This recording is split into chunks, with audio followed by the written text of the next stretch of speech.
Assalamualaikum warahmatullahi wabarakatuh. Apa kabar Anda sekalian? Semoga semuanya dalam keadaan sehat ya. Dan jangan lupa, saat ini kan lagi pandemi COVID-19, patuhi protokol kesehatan ya. Oke Ananda sekalian, sekarang kita membahas tentang interaksi sosial. Nah, dalam kehidupan kita, tentu kita sebagai makhluk sosial senantiasa terus berinteraksi dari mulai bangun tidur hingga akan tidur kembali. Nah, bagaimana interaksi sosial tersebut? Sebelumnya kita sebutkan dulu apa-apa saja yang akan kita bahas pada pokok bahasan kita kali ini. Ananda, adapun pokok bahasan kita kali ini adalah pertama, pengertian interaksi sosial. Yang kedua, tentang ciri-ciri interaksi sosial. Dan yang ketiga, tentang syarat-syarat terjadinya interaksi sosial. Dan yang keempat, faktor-faktor apa saja yang mendorong terjadinya interaksi sosial. Baiklah Ananda sekalian, ya siap-siap ya. Coba fokus, konsentrasi, apa yang akan Ibu bahas sekarang. Nah, kita masuki pokok bahasan yang pertama, yaitu tentang pengertian atau definisi interaksi sosial. Apakah yang dimaksud dengan interaksi sosial? Interaksi sosial secara umum dapat didefinisikan atau dimengertikan atau dimaksudkan adalah sebagai suatu hubungan timbal balik yang dinamis antara satu individu dengan individu lain, antara satu kelompok dengan kelompok lain, atau antara individu dengan kelompok. Baik yang bersifat asosiatif maupun yang bersifat konflik atau disebut dengan disosiatif.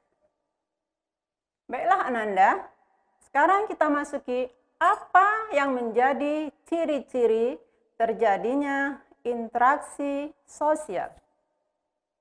Ya. Adapun suatu interaksi sosial akan ditandai dengan ciri-ciri sebagai berikut.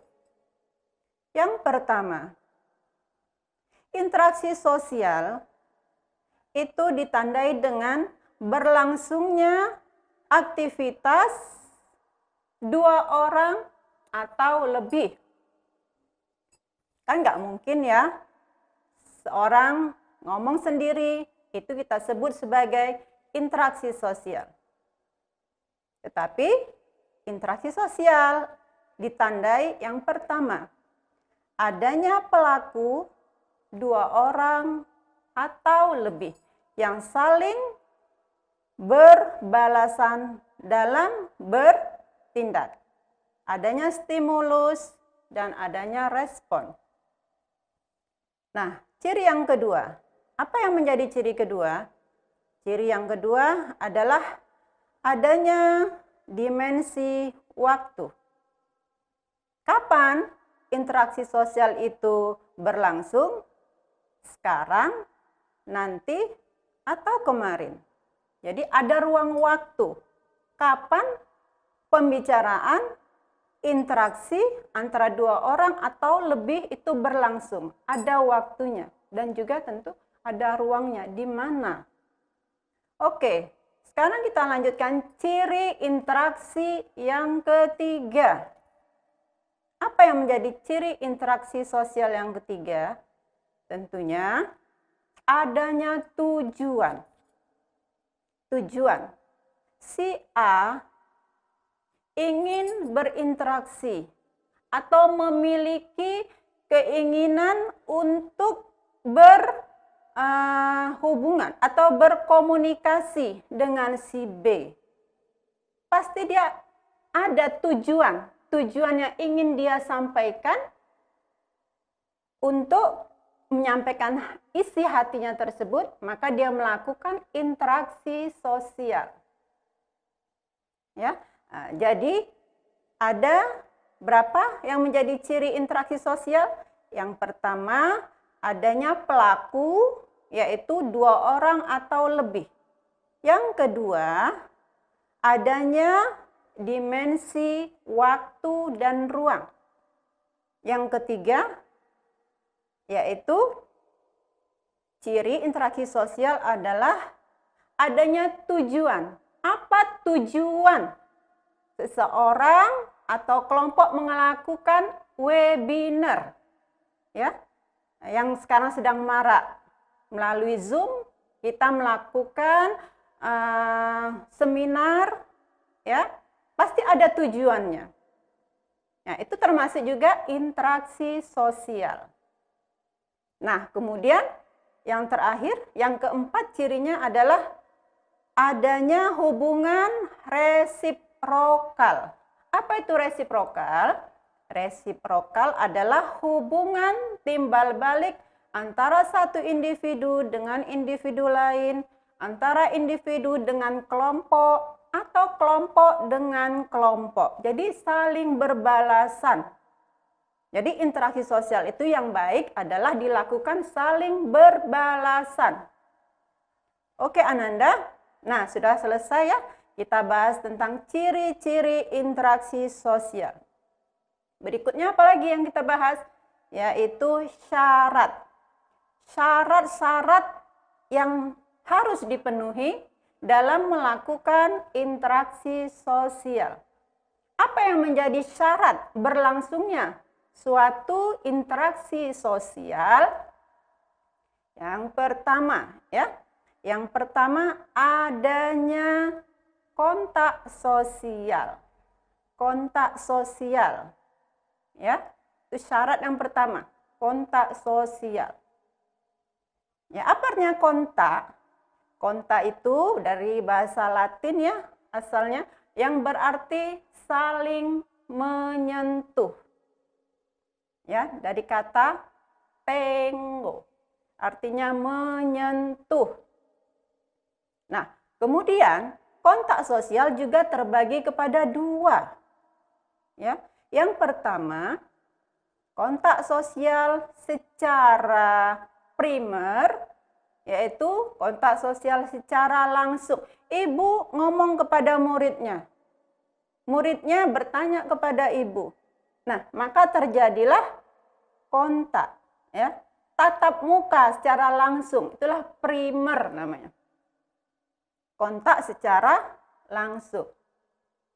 Nah, kemudian satu lagi apa? Kontak sekunder.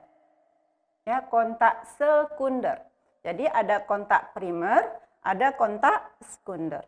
Nah, kalau kontak primer tadi secara langsung, tatap muka, dialog, maka kalau sekunder, ya, berkomunikasi, ngomong-ngomong dengan menggunakan perantara, baik itu dengan media, ya, dengan HP,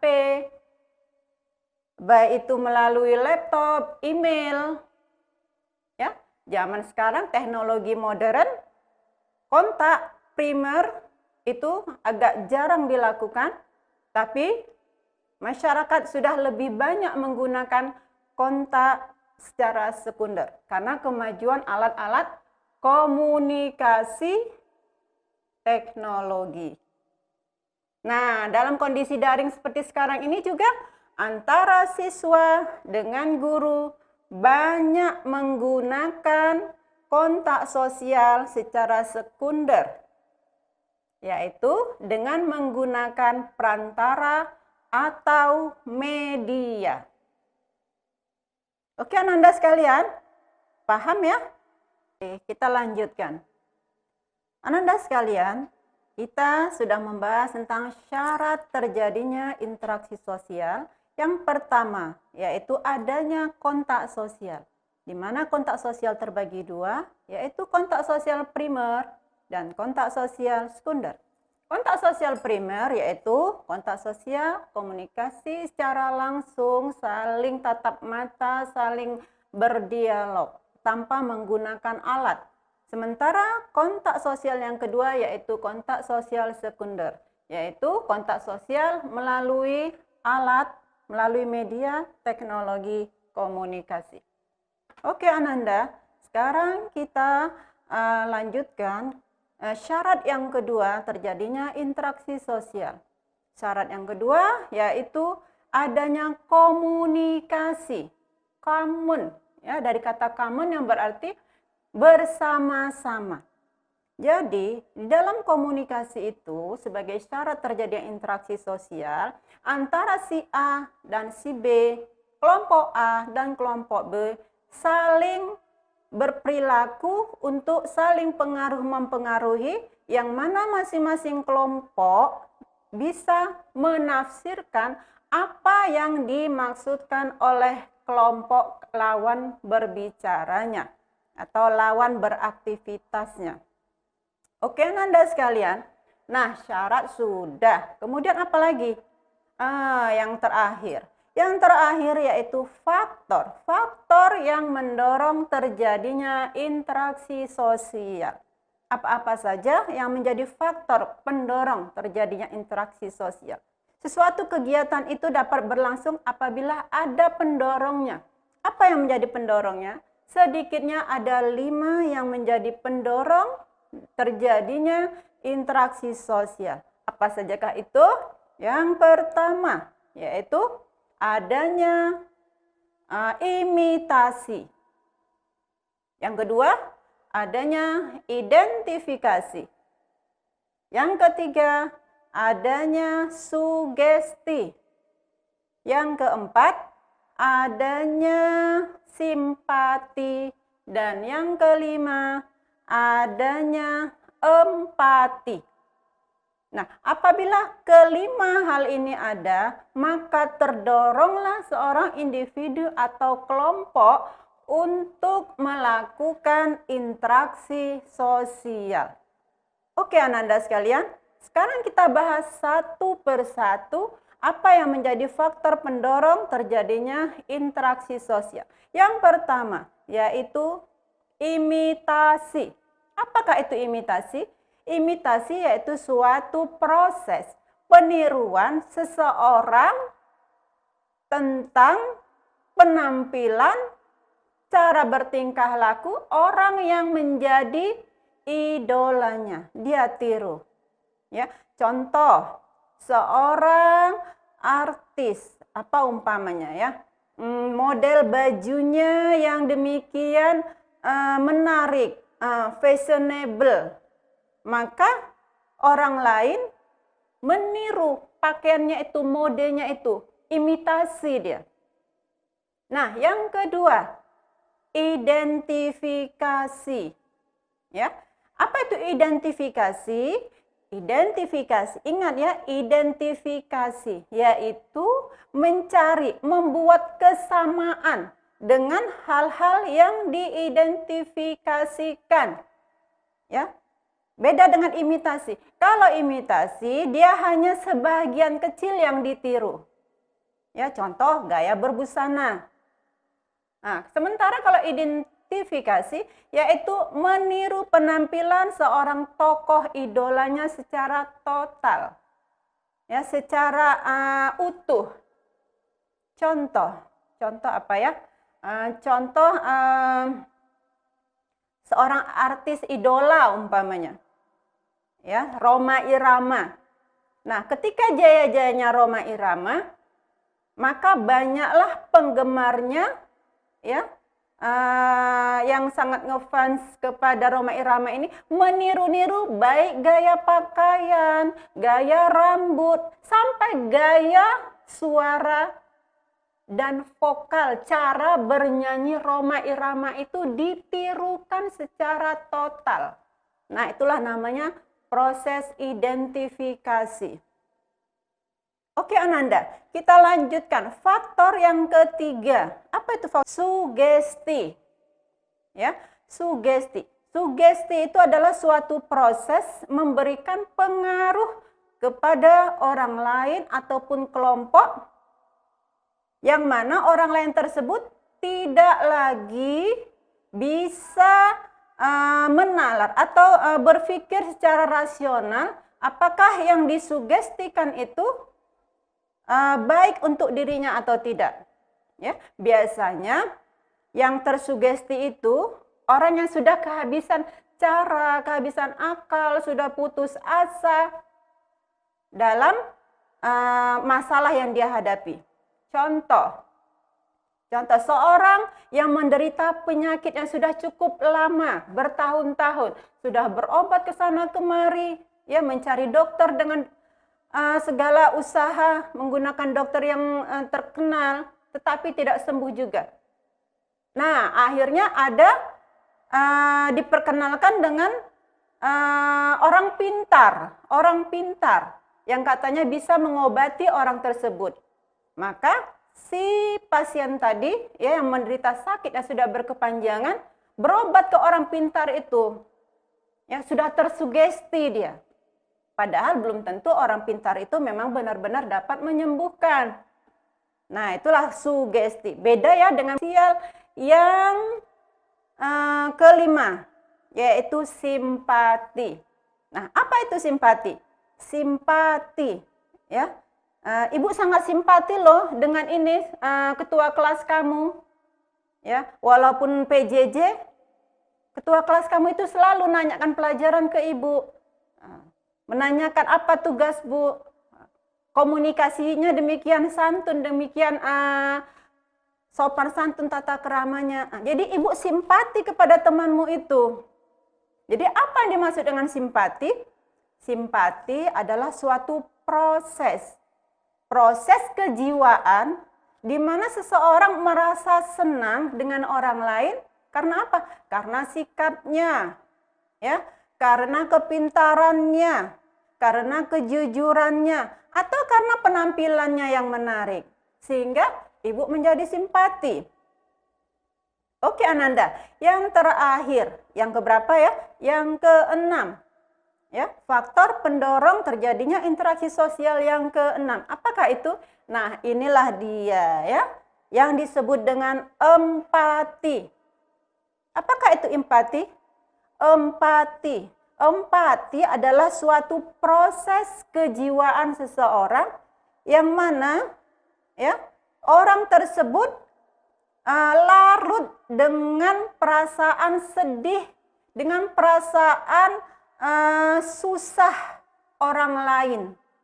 Ya, orang yang lain yang mengalami musibah, tapi dia sebagai teman akrabnya, ya dia turut merasakan bagaimana susah, bagaimana sedihnya teman yang sedang kemalangan tersebut.